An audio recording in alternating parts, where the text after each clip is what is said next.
The same person that is abusing Obi today. Yes. Please, you that are watching us, go and Google the video of Nyesom Wike praising Obi that was the hero of the election. That is the one that didn't make power go to the north. That if he didn't come out, that is the hero of the election. He was praising him to high heaven. Yes, we saw that. The same Peter Obi, Nyesom Wike that is saying Peter Obi distorted the party. Ask him, did he allow Atiku Abubakar, the candidate of his own party, campaign in Rivers State in the last election? Ask him, didn't he destroy his party because things didn't go his favor? Didn't Dino Melaye said he called him 19 times to solicit so that he would get vice presidential ticket running spot? When he didn't get that, he scattered his party. Ask him, if he had become vice presidential candidate, will he have said all he's saying? Today, that he's saying that Jonathan should be elder statesman and ask him, is it not Jonathan's wife that solicited for him when he even wanted to emerge in the first place? Is the Jonathans not his benefactor? Ask him. So you see, when people talk, when it favors them, because they have the monopoly of media, because Nigerian media is structured in such a way that you can buy airtime, you can come and talk. He cannot go as far as saying that if Peter Obi decides to return to the PDP, then he will destroy the party, because Peter Obi had said previously that the PDP is a rotten political party, on the basis of which he decided in the lead up to the 2023 elections to join the Labour Party. So Nyesom Wike occupying a moral high ground. He does not have the credentials to occupy that moral high ground. He says Peter Obi will come and destroy the PDP. What is he himself doing in the PDP other than destroying the PDP? He talks about character. If it is the issue about character, he cannot be in the right place to talk about character. Because the major issue in terms of his own membership of the People's Democratic Party is about his character.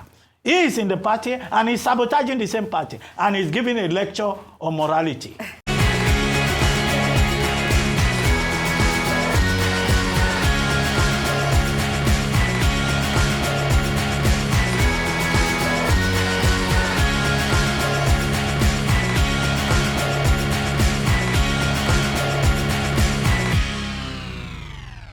Nyesom Wike, right? That's his name? Yes. The Minister of the yeah. That's Media Pally, yes. That's the title he currently bears. Now, he is saying that if Mr. Peter Obi comes back to the PDP will be destroyed because Peter Obi doesn't have the character, having condemned PDP as a rotten party, to come back to the PDP. Wike is not in a position to talk about character. Okay? He is not the one to talk about character. In fact, if he talks about character, he should question his own character. I don't know why people have problems with basic intelligence and decorum. He goes on television and he says, Peter Obi doesn't have character. Peter Obi left PDP and went to Labour Party. Now he's in ADC. In fact, it is Wike himself that destroyed the party. And he also says President Jonathan should not come and run on the platform of the PDP because he's a statesman and all of that. He's not in a position to advise President Jonathan, just as he has made it clear that nobody can advise him. These are some of the issues in the last 24 hours. Okay? And who is he to determine the destiny of the People's Democratic Party when he is already in another political party? And I blame the media. The media gives him platform to disparage other political opponents. Yesterday he was talking about Peter Obi, he was talking about President Jonathan, he was talking about Nasir Rufai. What gives him that moral high ground to talk recklessly and unintelligently? Because the media, what is the media looking for? The media, they are the ones who go to interview him. They are the ones who collect money to put him on the air. If he's talking about the FCT, yes, fine. But if he's disparaging other political opponents, the media has an obligation to give all the other persons that have been disparaged to have a right of reply.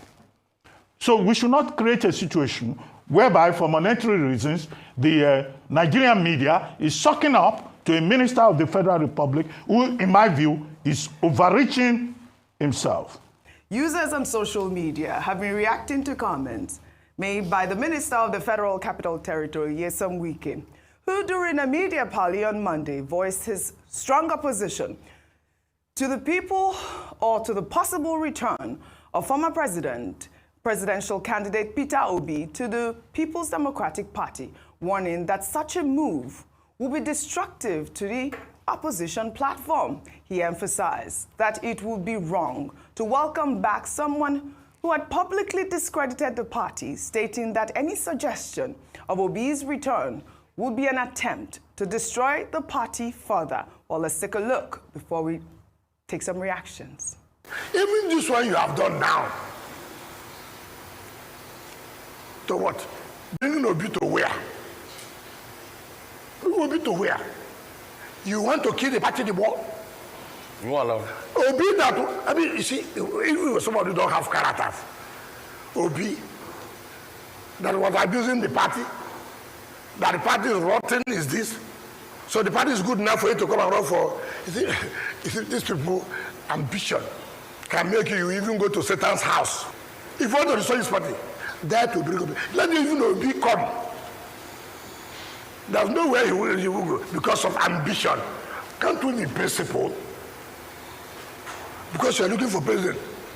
Anybody that, if he has not available, this person costs me, this person costs me. So no more ideology, no longer principle.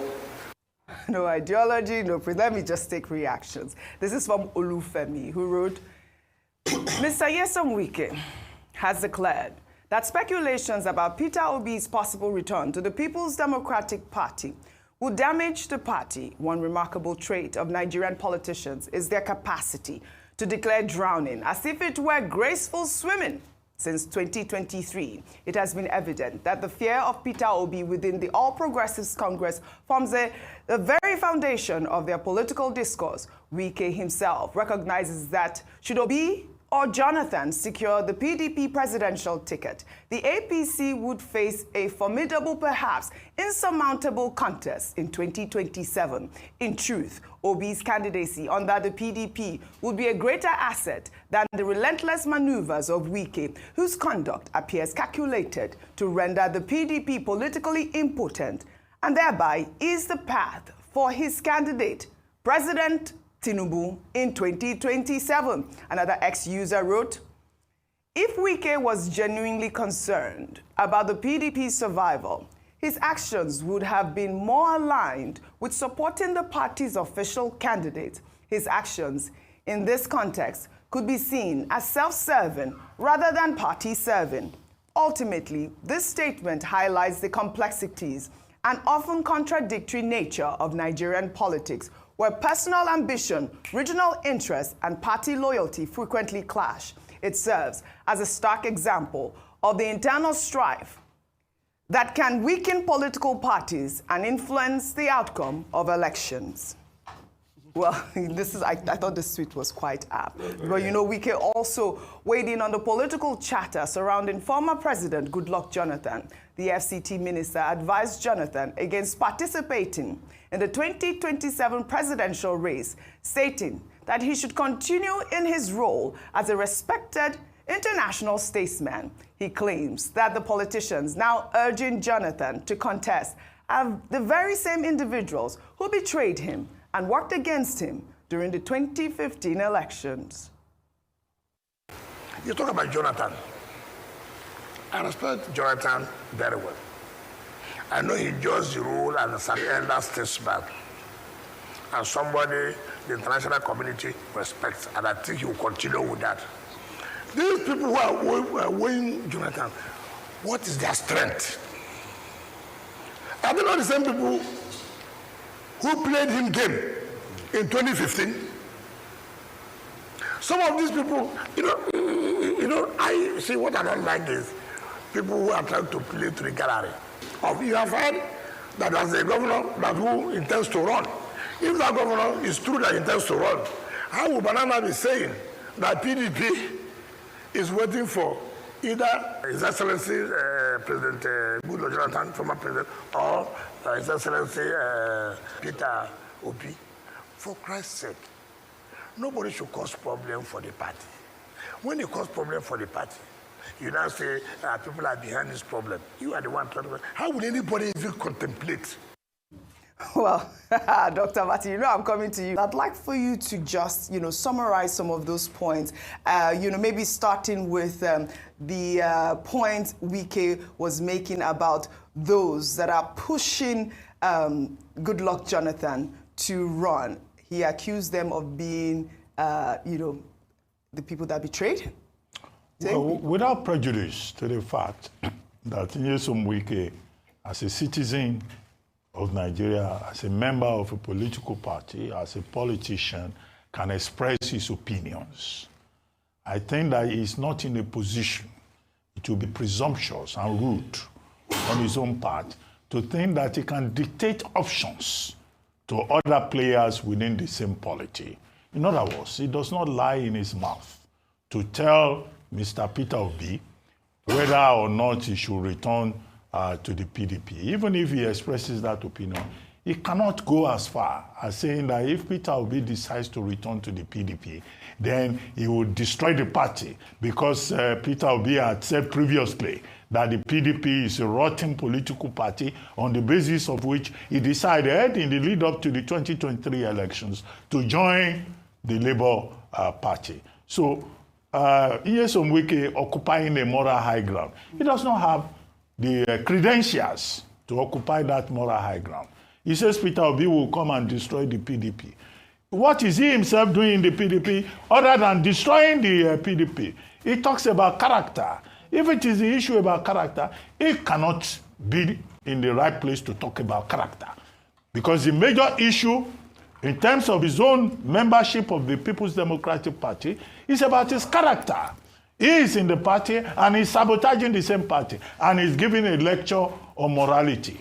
So I see a contradiction here, and I see, a conflicted personality. Personalities are conflicted when, they don't understand basic issues about decorum and even basic common sense. Now, as for President Goodluck Jonathan did not leave the party. Okay? He has always been in the party. He says President Jonathan is a statesman. He should not come to the PDP. Again, President Jonathan has not spoken on this. Yeah. The people who have spoken are his cousin, Azibaola, and also, Ikechukwu Eze, his media assistant. And they both say, we don't need anybody's advice, whether it's Keyamo or it's Nyesom Wike. And so it's a very fluid situation. But in other words, it's up to the individuals involved to make up their own minds. So let Wike not give lectures presumptuously about choices that other people can make, when he himself does not even listen to advice from other people. So the issue about character that he has raised is about him. The legitimacy and transparency of the polls. This video, of course, has been trending since the weekend after the elections. Rufai on fire. Anyway, when I heard the defense of what happened in Obiakpo and other parts in the local government elections, it was like a kindergarten trying to solve simultaneous equation. It's not possible. And it smacks of the hypocrisy of our democratic process. And like Fela says, is this democracy or demonstration of Chris? I think Nigeria has entered into the full-blown era of demonstration of Chris. It's no longer democracy we practice. See the argument they gave. See, go and check. Empirical statistics say Nigeria has 27% vote at turnout, average 27% voter turnout. They claim in Obiakpo that they have 660,000 registered voters. See, and what they are claiming is that half of that 660,000 registered voters came out and they voted for the person that turned out to be the winner. In a country where there's high voter apathy, where it's over about 27%, remind me of any elections in recent time where we've gotten 50% voter turnout. So they claim that 660,000 people, 382,000 or 328,000 people out of that 660,000 people came out and they voted. So we saw the for one person in Obiakpo, and we are seeing videos, and we saw the streets of Obiakpo very empty. Very, very empty. And we are now seeing this video like this. And you see, they make the argument and they excite themselves. And I look at people like that make the argument for them.